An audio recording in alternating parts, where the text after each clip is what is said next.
Hey guys, today I'm going to show you how you can use power bins in DaVinci Resolve. Before we start off, I would like to thank you guys for the support. I haven't been posting a lot, but you guys have just kept subscribing. It really means the world to me. Let's get started on power bins.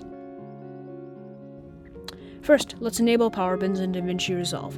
Head over to the media pool section, and then click on the three dots on the top right corner, and then select show power bins.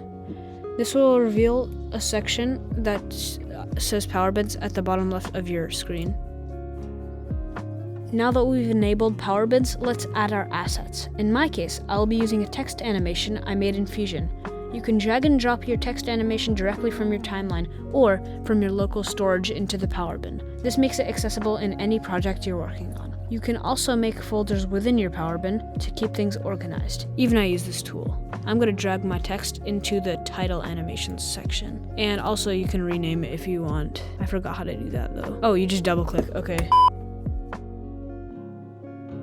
Once your text animation is in the power bin, you can easily use it in any future project. This is a different project. Just go to the power bin and then open up whatever folder you have and then drag in your animation. But if you want the slow frame rate effect, then you can watch my last video that shows how to make that effect. And that's it.